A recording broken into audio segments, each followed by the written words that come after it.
Hello friends, आप सभी का स्वागत है मेरे चैनल पर। इस चैनल का नाम है कृष्ण गुप्ता। मेरे नाम के ऊपर ही ये चैनल है और जो मेरा मेन चैनल एस्ट्रो गुरु है, जिसके बारे में आप सभी जानते हैं। अगर आप सिर्फ स्टोरी देखने के लिए पहली बार मेरे साथ इस चैनल पर जुड़े हैं तो आपको बता दूं कि I am a good professional tarot reader और मैं टैरो रीडिंग करता हूं मेरे मेन चैनल एस्ट्रो गुरु पर, जिसका लिंक इस वीडियो के डिस्क्रिप्शन में आप ओपन करेंगे तो दिया गया है। और इस वीडियो के एंड में भी, एंड स्क्रीन जब आएगी, ये वीडियो खत्म हो रहा होगा तो वहां पर आपको एस्ट्रो गुरु चैनल पर स्विच करने के लिए स्क्रीन पर भी लिंक मिल जाएगा, तो आप वहां पर हिट करके सीधे एस्ट्रो गुरु चैनल पर स्विच कर सकते हैं। तो आज मैं आपको एक स्टोरी सुनाऊंगा, जैसा कि मैं हर बार इस चैनल पर आकर के करता हूं।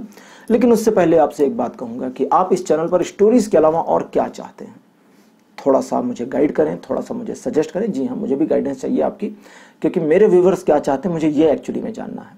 स्टोरीज तो मैं सुनाता ही रहता हूँ और जैसा कि अब तक टाइटल पढ़ चुके होंगे आप, जब नदी रुक जाए और पुल बहने लगे। तो आइए स्टोरी को शुरू करते हैं बिना देर गवाए, बिना समय गवाए एक्चुअली में। तो स्टोरी कुछ इस तरह की है कि ये स्टोरी एक जापानी स्टोरी है और जापान में जैन समुदाय एक होता है, उसको जैन कहते हैं, ZEN। जैसे कि टैरो कार्ड्स होते हैं ना जैन वाले, तो वो भी जैन, मतलब वहीं से वो नेम लिया गया है। तो एक जैन गुरु थे जिनका एक शिष्य था जिसका नाम बोजुकू था। बोजुकू खुद भी अपने आप में एक बहुत बड़े जैन गुरु बने बाद में, लेकिन वे गुरु कैसे बने इसकी ही कहानी है, वही मैं आपको आज सुनाने वाला हूँ। तो बोजुकू जब अपने गुरु के साथ आ गए तो उनके गुरु को पता चल गया कि ये दूसरे शिष्यों जैसा नहीं है। इसे कुछ भी बताते हैं तो ये बिल्कुल वैसा ही करना शुरू करता है, मान जाता है। यानी कि गुरु के प्रति जो श्रद्धा है वो अगाध है। दूसरे शिष्य क्रॉस क्वेश्चनिंग करते थे। अच्छा, यहाँ पर मैं एक चीज अभी आपको क्लियर करूंगा एंड में कि गुरु का मीनिंग क्या होता है। मैंने एक वीडियो में एस्ट्रो गुरु चैनल पर बोला था कि गुरु का क्या मीनिंग होता है, मैं कभी डिस्क्राइब करूंगा, तो आज वो भी करूंगा पहली स्टोरी पर। तो बोजुकू जो है गुरु के साथ रहता था, गुरु के साथ साथ जाता था जहां भी गुरु जाते। गुरु के बहुत सारे शिष्य थे। तो एक बार गुरु, चूंकि सब सन्यासी होते थे तो एक जगह से दूसरे जगह पर जाते रहते थे, तो एक बार सभी लोग जा रहे थे। अचानक गुरु को कुछ दिखा। उन्होंने सोचा कि मैं सभी शिष्यों की परीक्षा लेता हूं और देखता हूं कि इनकी स्पिरिचुअलिटी का लेवल क्या है। तो गुरु ने सभी शिष्यों को जो है कहा कि रुको, ये जो नदी है इसके ऊपर मैं पहले जाऊंगा, आप बाद में जाएंगे। तो सभी रुक गए और गुरु गए और पुल के पास जाकर के खड़े हो गए। एक एक शिष्य आने लगा और गुरु ने पूछा क्या दिखता है। तो सभी ने कहा कि गुरुदेव, मुझे आसमान दिख रहा है, आप दिख रहे हैं। जैसे वो द्रोणाचार्य जी ने पूछा ना क्या दिखाई दे रहा है, तो सब कहते सब कुछ दिख रहा है। पेड़ दिख रही, चिड़िया दिख रहा है, आसमान दिख रहा है, तारे दिख रहे हैं, सूरज भी दिख रहा है, आप भी दिख रहे हैं, मैं भी दिख रहा हूँ, सब दिख रहे हैं, ये भाई भी दिख रहे हैं। तो ऐसे सारे लोग बताते। गुरु कहते ठीक है, जाओ आगे जाओ, आगे जाओ, आगे जाओ, आगे जाओ। बड़ी देर के बाद बोजुकू को नंबर आया। बोले बोजुकू तुम्हें क्या दिखता है? बोले गुरुजी नदी बह रही है, पुल रुका हुआ है, एक पुल बना हुआ है और नदी बह रही है। बोले बोजुकू वहां खड़े हो जाओ। फिर सारे शिष्यों से पूछते गए, शिष्य वही बातें बताते गए। सब शिष्यों ने सोचा, पीछे वाले जो होते हैं ना वो सुन लेते हैं, तो उन्होंने सोचा जरूर बोजुकू ने कुछ गलत बोल दिया। बोजुकू ने ये नहीं बताया कि आसमान दिख रहा है, ये भी नहीं बताया गुरुजी आप भी दिख रहे हैं, तो ये बुद्धू है, ये बुद्धू है। कि इसने कहा नदी है और पुल है, इसे दो चीजें दिख रही हैं, तो ये बुद्धू है, हमें सब कुछ दिख रहा है, हम सब कुछ बताएंगे। तो बाकी शिष्य एक दूसरे को फॉलो करते गए, सब कुछ बताते गए, गुरु सबको आगे भेजते गए। अंत में जब सारे शिष्य निकल गए तो गुरु ने बोजुकू से कहा, बोजुकू अब तुम यहीं रुको और तब तक रुको और तब तक यहां देखना शुरू करो, देखते रहो जब तक कि नदी न रुक जाए और पुल बहने न लगे। जब नदी रुक जाए, पुल बहना शुरू कर दे, तब तुम्हें मेरे पास आना है। गुरु ने बोजुकू से ये कहा। पीछे खड़े सारे शिष्य हैरानी से सुन रहे थे कि ये क्या हो रहा है, ऐसा भी कहीं होता है, नदी रुकेगी और पुल बहेगा? गुरुजी का दिमाग खराब हो गया, पगला गए हैं क्या? सबने मन में सोचा, लेकिन कोई बोल नहीं सकता था। बोजुकू ने गुरु के चरण छुए। बोले गुरुजी जैसा आप कहें, मैं यहाँ रुकता हूँ और जब नदी रुक जाएगी, पुल बहने लगेगा, मैं आपके पास आऊंगा। गुरु चले गए। बोजुकू वहीं पर खड़ा रहा चुपचाप और देखता रहा। बड़ी देर तक देखता रहा। सांझ हो गई, वहीं लेटकर सो गया। सुबह उठा, फिर नदी के पास गया, नित्य कर्म किया, मुंह हाथ धुला, नहाया धोया, वापिस आया, फिर से देखना शुरू। ऐसे ऐसे 4-5 दिन बीत गए। पास में एक गांव था, कुछ लोग आते जाते देख रहे थे कि एक सन्यासी यहाँ खड़ा है, देख रहा है। क्या देख रहा है पता नहीं, लोग देखते भी क्या देख रहा है इधर उधर, तो पता नहीं चलता क्या देख रहा है। एक ने उससे पूछा तुम क्या देखते हो? तो उसने कहा इस नदी और पुल को देख रहा हूं। तो बोले क्यों देख रहे हो? बोले गुरु ने कहा है जब नदी रुक जाए और पुल बहने लगे तब आ जाना। तो लोग हंसे, उन्होंने कहा तुम पागल हो क्या, ऐसा भी कहीं होता है? तुम्हारे गुरु ने जरूर मजाक किया होगा, उन्होंने मजाक किया होगा तुमसे कि नदी रुक जाए पुल बहने लगे तब आना। उसने कहा नहीं, गुरुजी ने कहा है तो जरूर कुछ बात होगी। तो मुझे यहाँ रुकना है और देखना है। तो किसी ने पूछा कि तुमने कुछ खाया पिया, कहीं गए? बोला नहीं, मैं तो सुबह से यहीं हूँ। कितने दिन से? बोला 7 दिन हो गए। बोले कुछ नहीं खाया? बोले नहीं। पानी? बोले नदी तो ही है पानी पीने के लिए। तो लोगों ने सोचा कि ये तो पागल है, मर जाएगा। गांव में गए, खाना पीना लेकर आए, उसको दिया, वो खाया पिया। फिर गांव में सज्जन लोग भी रहते थे, तो उन्होंने नदी के पास ही उसके लिए एक छोटी सी झोपड़ी बना दी। बोले आप रात को यहाँ सो जाया करें, आपका यही काम है कि सुबह सुबह इसको देखना है, तो सुबह से सांझ तक देखें, रात हो जाएगी तो फिर सो जाए। तो बुजुर्ग यही करने लगा। रोज डेली गांव वाले उसके लिए कुछ ना कुछ खाने को ले आते। लोगों ने अपना अपना एक नियम बना लिया कि आज इस घर से उस घर से जाएगा, और सभी को अच्छा लगता कि किसी सन्यासी फकीर को खाना दे रहे थे। तो ये सिलसिला चलता रहा। बुजुर्ग रोज सुबह खड़ा होता, नदी और पुल को देखता, शाम को झोपड़ी में वापस जाके सो जाता खा पी करके। दिन में एक बार खाता था। 3 साल बीत गए, नदी बहती रही, पुल रुका रहा, बुजुर्ग को देखता रहा। लोग उसे पागल समझते रहे और वो पागल बना रहा। ऐसे ऐसे 12 साल बीत गए। 12 साल बहुत बड़ा टाइम होता है, और वो रोज रूटीन यही था उसका, यही काम करता था। तो एक दिन बुजुर्ग सुबह सुबह उठा, एकदम भोर थी। उसे ऐसा लगा आज कुछ अलग है दिन में, उसे ऐसा फील हुआ, और जैसे ही लगा वो भाग करके बाहर आया और उसने देखा नदी रुकी थी और पुल बह रहा था। वो देखता ही रहा, एकदम स्टन, शांत भाव से, जैसे खो गया हो। कितनी देर तक खड़ा था वो उसी भाव में, बिना पलक झपकाए, उसे पता ही नहीं, आंखों से आंसू निकल रहे थे। बहुत देर के बाद किसी जानने वाले ने उसको टोका कि अरे बाबा क्या हुआ? तो वो जगा। उसने कहा हो गया हो गया हो गया। लाठी उठाई अपनी और गया, पूरी झोपड़ी को तोड़ फोड़ कर किनारे कर दिया और भगा वहां से। लोगों ने सोचा इस पागल को क्या हो गया? तो किसी ने कहा नदी रुक गई होगी इसीलिए भाग गया। तो बोले अरे पागल हो, ऐसा थोड़ी होता है नदी रुक जाए पुल बहे, ये तो पागल ही था, चला गया, चलो अच्छा ही हुआ। खैर बुजुर्ग वहां से निकला अब गुरु को खोजने। अब गुरु कहाँ मिलते, क्योंकि 12 साल का समय बीत चुका था, बड़ा लंबा टाइम चला गया था।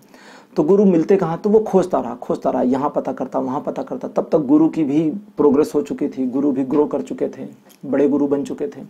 उनके हजारों शिष्य हो गए थे। पहले तो कुछ 100 ही शिष्य थे, लेकिन अब हजारों शिष्य थे। तो उसे पता चला कि गुरु जी वहाँ उस नगर में, नगर के बाहर एक बगीचे में रुके हुए हैं और वहाँ पर उनका सत्संग चल रहा है। तो बुजुर्ग भागा वहाँ पर जल्दी जल्दी जल्दी जल्दी, लेकिन सांझ हो गई। शाम को सूरज डूबते डूबते बुजुर्ग जब वहाँ पहुँचा तब तक सत्संग शुरू हो चुका था। तो जैसे कुछ लोग होते हैं ना, गेट पर खड़े होते हैं कि भाई अब हाउसफुल हो गया, नहीं जाना है, तो वैसे कुछ लोगों ने उसे रोक दिया कि नहीं नहीं अब नहीं जा सकते सर, हाउसफुल हो गया। तो बुजुर्ग ने कहा नहीं नहीं आप समझ नहीं रहे, मैं उनका बहुत पुराना शिष्य हूँ, बुजुर्ग नाम है, मेरे को आज ही मिलना है, बहुत जरूरी काम है। बोले नहीं जा सकते आप अभी। उसने कहा नहीं मुझे जाना है, मुझे मिलना है, आप मना नहीं कर रहे मुझे, आप समझ नहीं रहे हैं क्या हुआ है, आज मुझे मिलना ही है। मैं बहुत दिन से खोज रहा हूँ, कई महीने हो गए, और मुझे पता चला मैं रुक नहीं सकता क्योंकि रुका नहीं जा रहा। तो लोगों ने कहा भाई आप नहीं मिल सकते, सुबह आए, गुरुजी शाम को किसी से नहीं मिलते, ये सालों का नियम है।